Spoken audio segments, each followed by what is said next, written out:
Don Regio Dolphins. It is time to do another read aloud for our kinder through third graders. I'm very excited today because I'm going to be doing something different. We're no longer reading another Andrea Beatty book, but we're going to explore mindfulness and the importance of mindfulness. So right now we are all being told to stay inside and to stay away from people that we usually spend time with, maybe our friends or family members. And so being kind of stuck at home can sometimes lead to frustrations, worries, concerns. Maybe there's more arguing between you and a brother or sister. When that happens, I want to be able to give you some tools that may help with that. So the first thing that I'd like to do is to read a book about mindfulness, and then we're going to talk about some strategies and things that you can do at home in order to help you when you're feeling frustrated or angry or upset or worried, anxious about something that's going on. So the book that we're reading today is called I Am Peace. It's a book of mindfulness. It's written by Susan Verde, and the art or illustrations are by Peter H. Reynolds. This is a really beautiful cover and title of the book.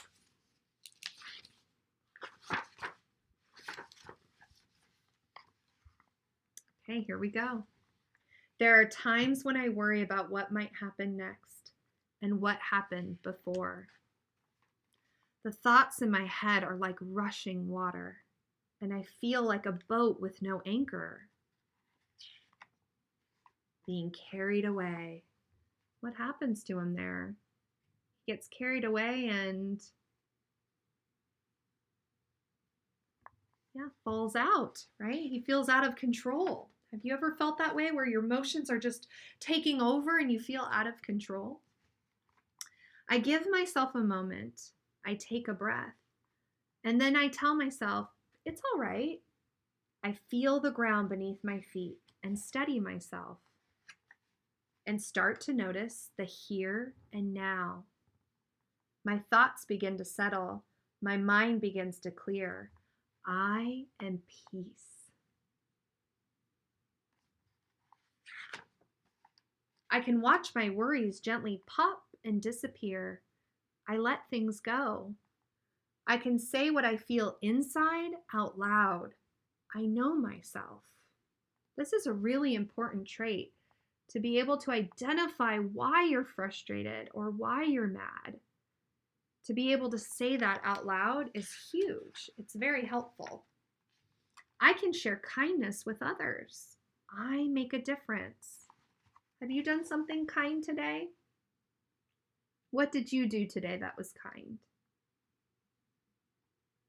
How could you show kindness in your house?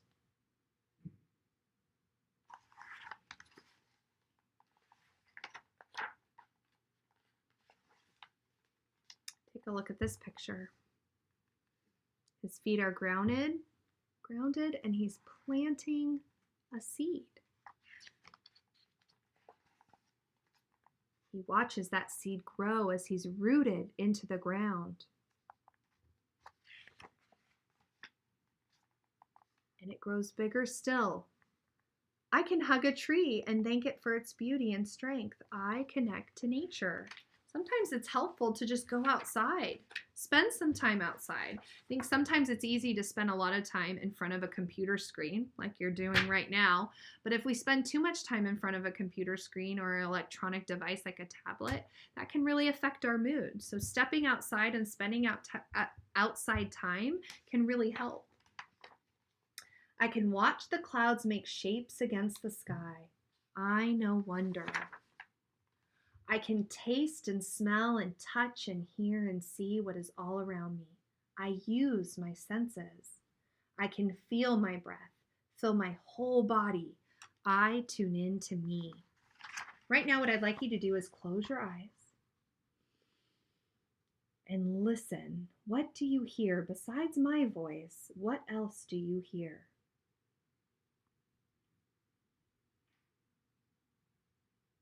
Now open your eyes. Look around. What do you see? Where are you in this moment? What room are you in? Who's around you?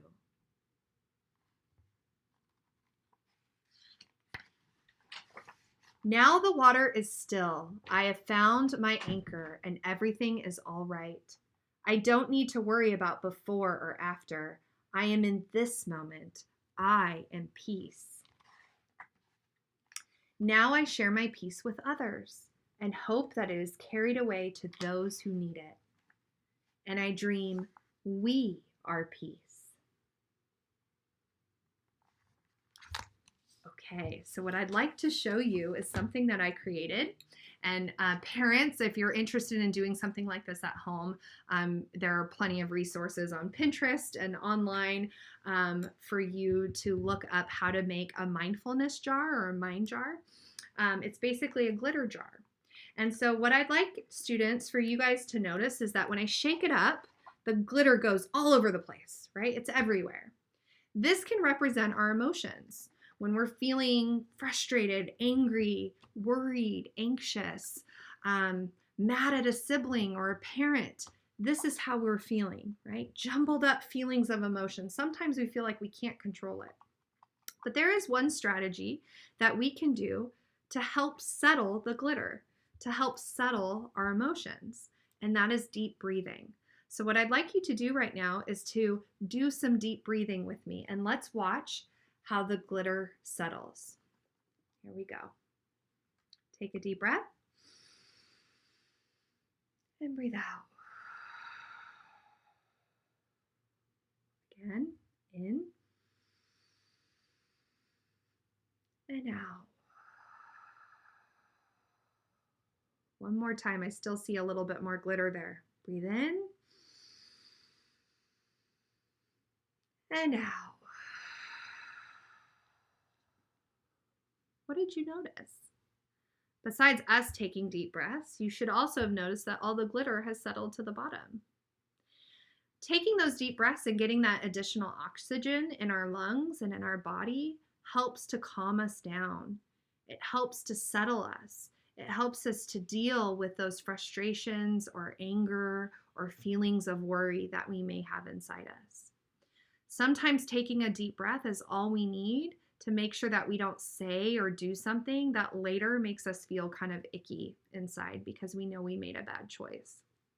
So what I challenge you guys to do today and moving forward, as long as we're doing this distance learning, is practice mindful breathing. Take time each day to take deep breaths, to calm yourself, to center yourself so you feel deeply rooted and calm. And then use that when you're starting to feel frustrated, when you're starting to feel angry, upset, worried, concerned, anxious. Anytime you're feeling one of those feelings that makes you feel all jumbled up inside, take a minute to take some deep breaths and recenter yourself. Come back to your inner peace. Not only will it help calm you and make you feel better, but it will also help with your interactions with others. It'll help you to not say something that later you feel bad about. It'll help you not do something that later you feel bad about or you get in trouble for. So again, our goal today, our practice today is mindfulness and mindful breathing. So I challenge you to not just use it today, but to use it for the remainder of our time here with our distance learning. I hope you enjoyed our lesson today. I love getting to read to you guys every day. I wish I could see your faces. I will be back here again tomorrow. I hope you have a good rest of the day. Take care.